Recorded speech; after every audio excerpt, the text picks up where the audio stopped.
कंगना जैसे इन लोगों को पद्मश्री मिल जाते हैं जिनको आज़ादी का पता नहीं, देश का पता नहीं, देश में लड़ाई लड़ने वाले लोगों को पता नहीं, तो वो भगत सिंह को भी नहीं जानती होगी, वो राजगुरु को भी नहीं जानती होगी, वो महात्मा गांधी को भी नहीं जानती होगी, वो देश में जितने कुर्बानी देने वाले लोग थे उनको भी नहीं जानती होगी। तो 2014 में इनको बाप मिला है, आज़ादी का इन्हें पता ही नहीं है, आज़ादी का इनको ज्ञान नहीं है। तो कंगना और ये छंगना और जितने भी भारतीय जनता पार्टी के इनको बाप ये कह सकते हैं कि 2014 में मिला है, आज़ादी का इन्हें पता नहीं, क्योंकि आज़ादी का तो इनको सही में जानकारी नहीं। आज़ादी में तो इनका कोई हिस्सा ही नहीं था, आज़ादी में इनका कोई भाग नहीं था। आज़ादी के लड़ने वाले तो आज़ादी की लड़ाई लड़ रहे थे, तब ये अंग्रेजों की गोद में बैठे थे कि आज़ादी कब मिली है। आज़ादी इनका बाप जब आया है सत्ता में, और वो गलती हम किसानों की है, देश के लोगों की है, उसे सत्ता में बिठा दिया।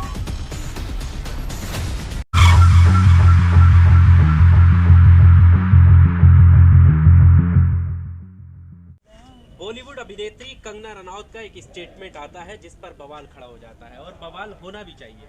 उनका मानना है कि आज़ादी जो है वो 1947 में हमारे जो क्रांतिकारी योद्धा हैं उन्होंने नहीं दिलाई थी, बल्कि उन्हें आज़ादी जो है वो 2014 के बाद मिली है, ऐसा उनका मानना है। और जो 1947 में आज़ादी मिली वो भीख वाली आज़ादी थी।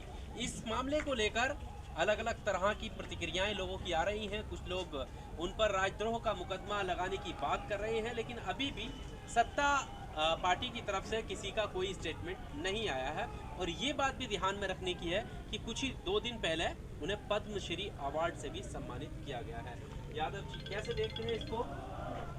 पद्मश्री से सम्मानित एक अभिनेत्री, और वो 1947 में मिली आज़ादी जिसकी वर्षगांठ हम हर साल मनाते हैं, उसी को ही इग्नोर करने लगे। बात वो नहीं है ना, बात एक्चुअली ये है कि 2014 में इनको बाप मिला है, आज़ादी का इन्हें पता ही नहीं है, आज़ादी का इनको ज्ञान नहीं है। जो इनके पिताजी हैं जब कच्छा पहन के घूम रहे थे शाखाओं में, तब हमारे देश में जो प्रधानमंत्री इंदिरा गांधी जी थी वो ऊपर एक शर्मा जी को भेज चुकी थी सैटेलाइट से। हिंदुस्तान जो है ना ऊपर ऊपर पहुंच चुका था, ऊपर आकाश पे।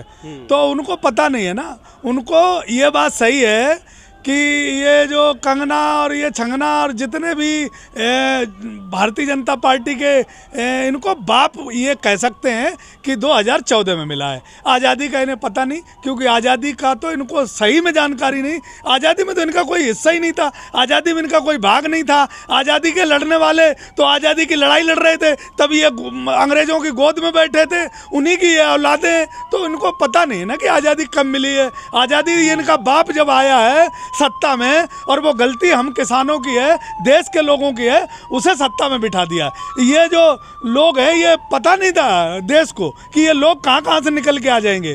ये लोग जो निकल के आए हैं ये सब अंधभक्ति के रास्ते से निकल के आए हैं, और ये गलती हम देश के किसानों की और देश के नौजवानों की है कि ऐसों को पनपने का मौका मिल गया है।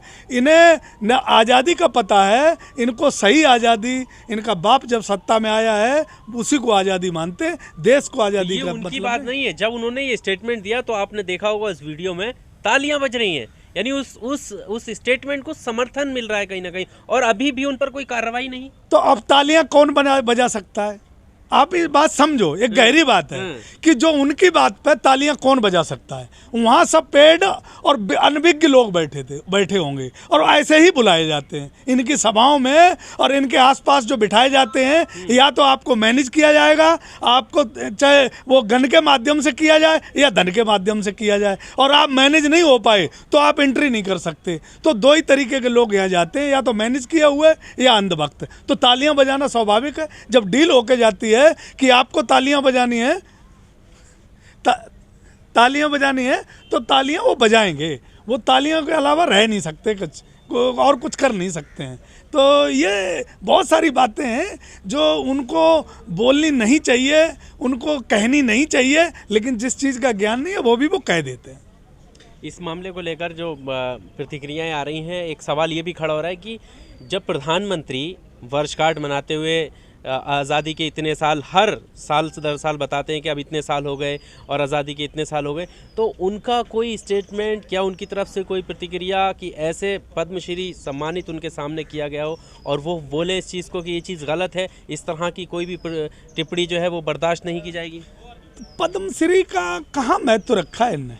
महत्व रखा जब गोलकर और सावरकर को देने की बात हो रही है और जो गॉडसे उसको देने की बात करने लगेंगे ये, तो पद्मश्री का देश में महत्व कहाँ रह गया? भारतीय जनता पार्टी ने किसका महत्व रखा है? देश का सम्मान नहीं रखा। जो हमारे बड़े बड़े पद्मश्री जैसे अवार्ड थे, जो लोगों को, चुनिंदा लोगों को, देश के लिए जो लोग इतिहास रचते थे उनको दिया जाता था, क्या महत्व है? जब कंगना जैसे इन लोगों को पद्मश्री मिल जाते हैं जिनको आज़ादी का पता नहीं, देश का पता नहीं, देश में लड़ाई लड़ने वाले लोगों को पता नहीं, तो वो भगत सिंह को भी नहीं जानती होगी, वो राजगुरु को भी नहीं जानती होगी, वो महात्मा गांधी को भी नहीं जानती होगी, वो देश में जितने कुर्बानी देने वाले लोग थे उनको भी नहीं जानती होगी। तो उसके बारे में वो चर्चा ही करना बेफिजूल है। जब ऐसे लोग, जब आज़ादी के मतवालों को, जिन्होंने लाखों लोगों ने जान दी थी, करोड़ों लोग बेघर हुए थे, और जो हमारे गांव से जो लोगों ने अपने जेवर, अपने गहने, अपने जो देश के दीवाने थे, उन्होंने दौलत लुटा दी थी आज़ादी के लिए, उनका भी पता नहीं होगा।